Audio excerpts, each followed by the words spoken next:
পোশাক কারখানা চালুর আরো খবর নিয়ে আমাদের সাথে আশুলিয়া থেকে যোগ দিচ্ছেন সহকর্মী জাহিদুল ইসলাম। জাহেদ, কাজ তো শুরু হলো, কেমন দেখছেন সার্বিক পরিস্থিতি এবং আইন শৃঙ্খলা পরিস্থিতি কেমন দেখছেন, আর শ্রমিকরা কি বলছেন?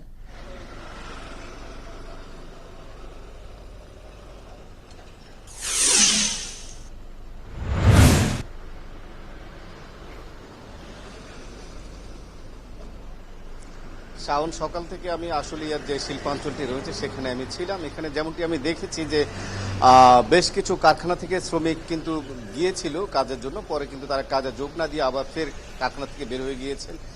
আশুলিয়া অঞ্চল এবং সাভার মিলিয়ে প্রায় 300-র মতো পোশাক কারখানা আছে। আমরা যেমনটি শুনেছি যে এই অঞ্চলের বিশেষ করে বড় যে গার্মেন্টসগুলো রয়েছে এবং বড় বড় বাইরের যে গার্মেন্টসগুলোতে কাজ হয় সেই গার্মেন্টসগুলোতে মূলত এই শ্রমিক অসন্তোষ দেখা দিয়েছে এবং শ্রমিকরা কাজে যোগ না দিয়ে বের হয়ে যাচ্ছে।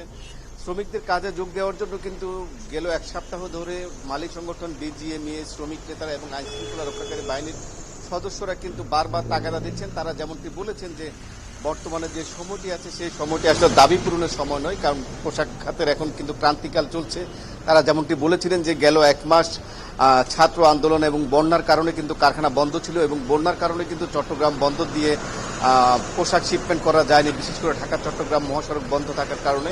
এখন মালিকরা বলছেন যে এখন যে তাদের যে ক্রয়দেশগুলো আছে এবং শীত মৌসুমে যে পোশাকগুলো শিপমেন্ট করতে হবে সেই পোশাক শিপমেন্টের জন্য সেলাইয়ের পিক টাইম কিন্তু এই মুহূর্তে যে শ্রমিকরা আন্দোলনে নেমেছেন তারা বলছেন যে আসলে এটি আন্দোলনের সময় নয়।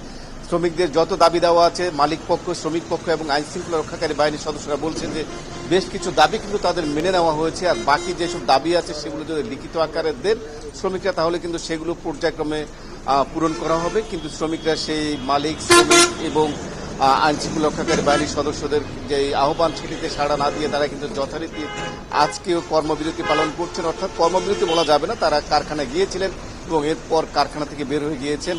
এই ক্ষেত্রে আপনাকে বলে রাখি যে গেল এক সপ্তাহ ধরে যে শ্রমিক আন্দোলনটা চলছিল, আমরা শুরু থেকে যেমনটি দেখেছিলাম যে আসলে এখানে সাধারণ শ্রমিকদের কিন্তু সম্পৃক্ততা ছিল না। সেক্ষেত্রে শ্রমিকরা যেমনটি বলেছিলেন যে বিশেষ করে বহিরাগতরাই কিন্তু তাদেরকে উস্কে দিয়েছিলেন। কিন্তু এখন দেখা যাচ্ছে যে আজকে পর্যন্ত আমরা যেমনটি দেখলাম আজকে কিন্তু আইন শৃঙ্খলা রক্ষাকারী বাহিনীর সদস্যদের যে তৎপরতা রয়েছে সেই তৎপরতার কারণে আজকে কিন্তু বহিরাগত যারা আছে তাদের কিন্তু তৎপরতা কম, কিন্তু শ্রমিকরাই কিন্তু আন্দোলনে নেমেছে এবং আন্দোলন থেকে বের হচ্ছেন এবং শ্রমিকরা বলছেন যে তাদের দাবি যত দ্রুত মেনে নেওয়া যায় ততই তাদের মালিকদের জন্য ভালো, কারণ তারাও বুঝতে পারছেন যে পোশাক কিন্তু বাংলাদেশের রপ্তানি আয়ের অন্যতম মাধ্যম এবং এই পোশাকের মাধ্যমে কিন্তু প্রচুর বৈদেশিক মুদ্রা আসে। শ্রমিকরা বলছেন যে এটি তাদের কর্মসংস্থান এবং রুটি রুজির বিষয়। সেই ক্ষেত্রে তারাও চান না যে আসলে কারখানায় বেশিক্ষণ বা বেশি দিন ধরে অস্থিরতা চলুক।